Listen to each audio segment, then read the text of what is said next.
Salut à toi et bienvenue sur HTA Act en anglais, la chaîne pour que toi, lycéen, étudiant ou jeune diplômé, tu puisses rattraper le temps perdu en anglais. Je te retrouve aujourd'hui dans une nouvelle vidéo. On va voir une nouvelle citation qui est encore une fois tirée de Harry Potter 5. Et c'est le passage où Harry est puni par Ombrage et elle lui fait écrire des lignes et il écrit « I must not tell lies », je ne dois pas dire de mensonges. Donc on va s'attarder dans cette vidéo sur l'utilisation de must et de must not. Mais avant, un peu de vocabulaire. To lie, mentir. Et a lie, c'est un mensonge.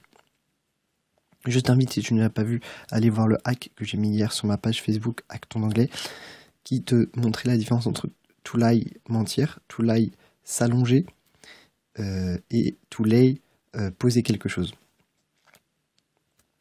Ensuite, on va s'attarder comme promis sur must. Donc must, c'est un modal. Donc je rappelle, un modal, il y a 3 règles principales qui entourent les modaux. Un modal n'est pas suivi d'un verbe précédé de tout. Un modal est suivi d'un verbe à la base verbale.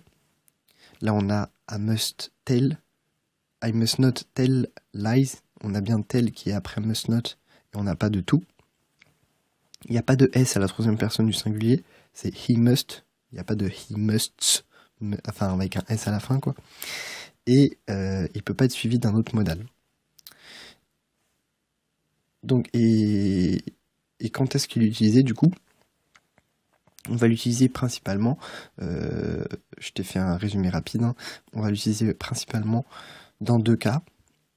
Dans les règles et instructions, donc you must wear gloves, vous devez porter des gants, le port des gants est obligatoire, donc là c'est une obligation. Il peut aussi exprimer la quasi-certitude, donc on a un peu le même sens en français, c'est quand on dit « Ah, ça doit être comme ça ». Par exemple, « I'm sure she gave me her address, I must have it somewhere ». Je suis sûr qu'elle m'a donné son adresse, je dois l'avoir quelque part. Donc là, on est quasiment sûr qu'on l'a, mais on ne sait pas où elle est. Du coup, on exprime la quasi-certitude qu'on a l'adresse. Du coup, on va utiliser must. Et là, on a must not, donc c'est le cas qui nous intéresse ici. Must not exprime l'interdiction. Donc par exemple, you must not stay here. Vous ne devez pas rester ici. Donc, l'idée c'est tu ne dois pas le faire. Et donc là, on a bien dans notre citation, you must not tell lies, tu ne dois pas dire de mensonges. En fait, c'est ça. Donc voilà, j'ai fini pour cette vidéo. J'espère que tu as tout compris. Si tu as des questions, n'hésite pas à me contacter sur YouTube ou sur Facebook. Et n'oublie pas de pratiquer ton anglais quotidiennement parce que c'est la seule façon pour toi de progresser. Moi, je te retrouve demain pour une nouvelle vidéo et je te souhaite une excellente journée.